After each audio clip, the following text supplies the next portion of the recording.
Du solltest endlich an Kinder denken. Irgendwann ist es zu spät und du wirst es bereuen. Ja, ja. Jetzt rumreisen und wenn dann das Geld alle ist, zurück nach Deutschland und auf unsere Kosten leben. Sozialschmarotzer. Das ist doch kein Leben. Immer nur umherziehen. Nichts Stabiles. Schlimm, wie sich manche ihr gescheitertes Leben schönreden.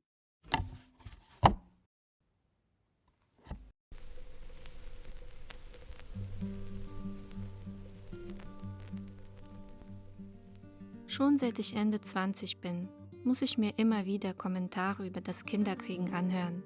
Irgendwann kam auch das Thema Geld und Sicherheit hinzu. Und seit ich ganz bewusst meinem eigenen, nicht ganz so konventionellen Weg folge, haben die Menschen noch mehr in meinem Leben auszusetzen. In diesem Jahr werde ich 40. 40. Ein Alter, in dem die meisten bereits all die großen Meilensteine des Lebens erreicht haben. Kinder, Karriere oder zumindest ein stabiler Job und ein eigenes Zuhause, ob nun zur Miete oder gar ein Eigenheim. Und ich bin 39 und habe nichts von all dem. Während die meisten mit Ende 30 im Leben angekommen sind, wie es so schön heißt, habe ich im Grunde erst so richtig damit begonnen, mir meinen selbstbestimmten Lebensweg zu erschaffen. Falls du auch das Gefühl hast, so wie ich jahrelang, dass du bis zu einem gewissen Alter etwas Bestimmtes erreicht haben solltest oder gar, dass du versagt hättest, nur weil dein Leben nicht so aussieht wie das von anderen, dann lass mich dir sagen, zum einen, jeder hat seinen ganz eigenen Lebensweg. Wir werden von unterschiedlichen Erfahrungen geprägt, haben unterschiedliche Voraussetzungen und auch Wünsche und Fähigkeiten. Es macht nicht nur keinen Sinn, sich am Leben anderer zu orientieren und sich mit ihnen zu vergleichen. Es macht uns auch unglücklich. Und zum anderen, es ist nie zu spät, etwas zu verändern oder gar einen neuen Lebensweg einzuschlagen.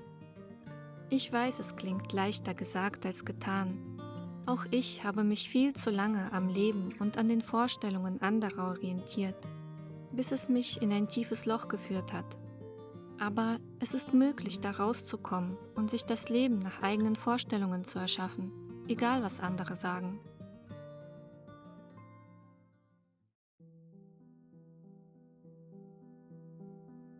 Bis ich Anfang 30 war, bin ich einem Weg gefolgt, wie mein Umfeld es mir bereits vorgelebt hatte. Ich hatte studiert und gearbeitet, war in einer festen Beziehung, wohnte in einer gemütlichen Wohnung am Stadtrand von Berlin und war im Begriff, mir alles zu erarbeiten, wovon ich lange Zeit überzeugt war, dass so ein erfolgreiches und erfülltes Leben aussieht. Ein stabiler Arbeitsplatz, eine eigene Familie, Beständigkeit, eine solide Basis eben. Ich, das Kind einer Aussiedlerfamilie, war die erste aus meinem engen Verwandtschaftskreis, die in Deutschland das Abitur gemacht, ein Hochschulstudium absolviert und sich ein Leben in einer Großstadt aufgebaut hatte. Eigentlich gab es so viele Dinge, auf die ich stolz sein und für die ich dankbar sein konnte. Und doch, je weiter ich diesem vorgegebenen Weg folgte, desto unglücklicher wurde ich. Mit meiner Psyche ging es rapide bergab. Irgendwann fühlte ich mich gefangen in diesem Leben, das ich mir über Jahre aufgebaut hatte, in dem äußeren Druck, in meinen negativen Gedanken, aus denen ich einfach nicht rauszukommen schien, in einem Teufelskreis aus Pflichtbewusstsein und Unzufriedenheit. Ich schätze, die meisten werden diesen Widerspruch in sich schon mal gespürt haben, in der einen oder anderen Situation. Einerseits die Menschen um sich herum nicht enttäuschen zu wollen, nicht zu versagen, andererseits aber das zu tun, wonach das Herz sich sehnt. Lass mich gerne in den Kommentaren wissen, wenn du dich auch schon mal so gefühlt hast. Ich bin unendlich dankbar meinen Eltern, meinen Großeltern und Vorfahren, dass sie ihr Leben so gelebt haben, wie sie es gelebt haben, dass sie gewisse Entscheidungen getroffen haben, um für sich und ihre Familien ein besseres Leben zu erschaffen. Dank ihnen hatte ich bereits einen einfacheren Start ins Leben als die Generationen vor mir. Aber bedeutet es, dass ich nun verpflichtet bin, dieses Leben in deren Sinne weiterzuverfolgen, unabhängig davon, was ich möchte? Irgendwann stellte ich fest, dass ich in vielen Bereichen ein Leben lebte, das gar nicht meins war. Als wäre es mir übergestülpt worden. Und 30 Jahre später wache ich auf und merke, dass mir dieses schöne Outfit gar nicht passt, mir nie wirklich gepasst hat und meine eigentlichen Qualitäten nur verdeckt hat. Ich sehnte mich nach einem anderen Weg. Gleichzeitig wusste ich aber, dass ich damit einige Menschen vor den Kopf stoßen und höchstwahrscheinlich sogar enttäuschen würde.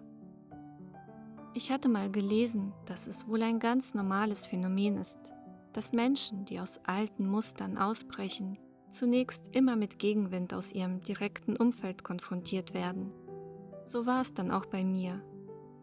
Als ich mich nach Jahren des Suchens und Leidens, der inneren Arbeit und Transformation endlich dazu entschied, meine Wünsche in den Vordergrund zu stellen und dafür radikale Veränderungen in meinem Leben zu machen, das heißt unter anderem meinen Job zu kündigen, meine Beziehung zu beenden und die Stadt, in der ich mir seit über 10 Jahren ein Leben aufgebaut hatte, für immer zu verlassen, kamen mir Entrüstung, Angst und sogar Wut entgegen.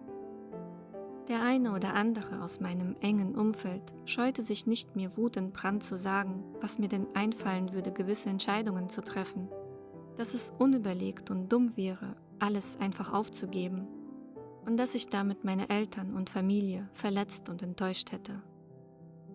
Gar nicht mal so leicht, so etwas auszuhalten, wenn man das ganze Leben, wenn auch unbewusst, aber doch danach gestrebt hat, reinzupassen, einem vorgegebenen Weg zu folgen und stets die Harmonie zu wahren.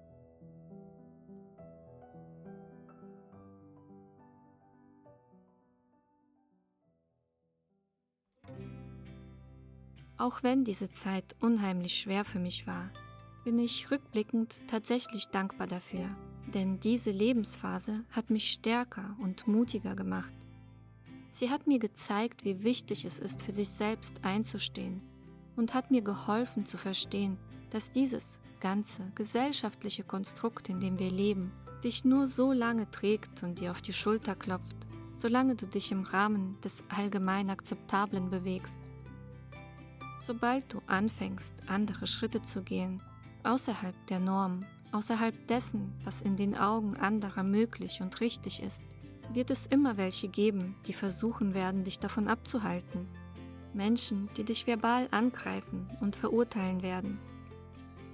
Am Ende war es unter anderem diese Erfahrung, die mir geholfen hat, mich weniger von anderen abhängig zu machen, von fremden Erwartungen und Vorstellungen loszulassen und den Fokus noch mehr auf mich zu richten.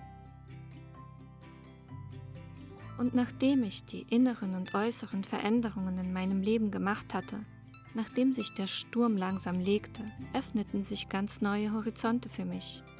Wundervolle Menschen kamen in mein Leben, unter anderem mein Traumpartner, mit dem ich heute gemeinsam unseren selbstbestimmten Lebensweg gehe. Manche Beziehungen zu Familienmitgliedern vertieften sich tatsächlich. Neue, ungeahnte Möglichkeiten tauchten scheinbar plötzlich auf und mein lang ersehnter Traum vom Reisen wurde nach und nach Realität. Seit über 8 Jahren bin ich nun dabei, mir dieses neue Leben nach eigenen Vorstellungen und Regeln zu erschaffen und merke, dass es erst jetzt so richtig Gestalt annimmt. Jetzt, wo ich in meine 40er komme. Ich lebe heute auf Reisen, aber nicht im Stile von Instagram und Co. Schnell, abenteuerlustig und spektakulär. Wir führen ein ruhiges, minimalistisches und eher langsames Leben. Entsprechend reisen wir auch. Zuletzt haben wir zum Beispiel ein halbes Jahr in Schweden gelebt und dort ganz spannende Erfahrungen gesammelt.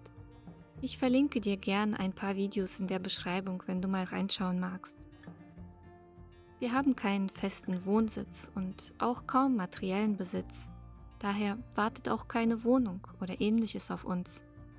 So gesehen sind wir an keinen Ort gebunden und seit wir auf Reisen leben, sind wir auch nirgendwo mehr angestellt. Stattdessen erschaffen wir auch hier unseren ganz eigenen finanziellen Weg.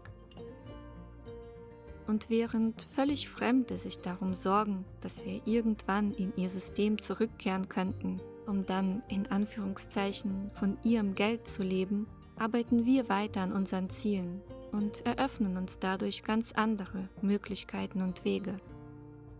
Wenn dich unser finanzieller Weg näher interessiert, dann findest du mehr dazu auf meiner Webseite. Ach ja, und dann ist da auch noch das Thema Kinder. Ein sehr sensibles Thema, wie ich finde. Auch hier mischen sich viel zu viele Menschen in das Leben anderer ein. Man kriegt hier welche, warum habt ihr noch keine? Irgendwann ist es zu spät und ihr werdet es bereuen. Oder das ist doch kein Leben ohne Kinder. Es gibt so viele Gründe, warum Menschen keine oder noch keine Kinder haben und nicht alle wollen darüber reden. Auch hier durfte ich lernen, für mich einzustehen und Grenzen aufzuzeigen. Für alle, die das aber gerade hören müssen, es ist auch mit 40 nicht zu spät dafür. Es gibt zahlreiche Geschichten, die genau das bestätigen. Anstatt uns immer wieder anzuhören, warum etwas nicht möglich ist, sollten wir viel öfter den Menschen zuhören, die bereits das erreicht haben, wo wir hinwollen im Leben. Ganz egal, worum es geht. Und nein, für mich ist das kein verklärter Optimismus oder Realitätsverweigerung, sondern eine bewusste Entscheidung, meinen Fokus auf das Positive zu richten. Denn wenn ich eine Sache auf meinem bisherigen Weg gelernt habe, dann ist es die, dass unser Fokus maßgeblich unsere Lebensrichtung bestimmt. 30 Jahre lang hatte ich meine Aufmerksamkeit auf ganz bestimmten Themen und bin dem unbewusst gefolgt. Doch seit ich meinen Fokus ganz bewusst verlagert habe, angefangen habe nach Möglichkeiten, nach Wegen zu suchen, wie ich mein Leben verändern kann, wie ich dieses oder jenes erreichen kann, hat mein Leben eine ganz andere Wendung genommen. Ich habe aufgehört, mich über meine Situation zu beschweren, mich nach den Meinungen und Lebenswegen anderer auszurichten und Erklärungen zu suchen, warum etwas für mich nicht möglich ist. Stattdessen habe ich mich rausbewegt aus meiner Komfortzone, habe andere Entscheidungen getroffen und neue Schritte gewagt. So führe ich heute ein selbstbestimmtes und zufriedenes Leben, das ich mehr und mehr nach meinen Vorstellungen gestalte. Und alle, die sich dadurch inspiriert oder verstanden fühlen, sind herzlich willkommen, mich auf meiner Lebensreise zu begleiten, ob hier auf YouTube oder auf meinem Blog. Vielen Dank fürs Zuschauen. Ich wünsche dir alles Liebe auf deinem Weg. Bis zum nächsten Mal.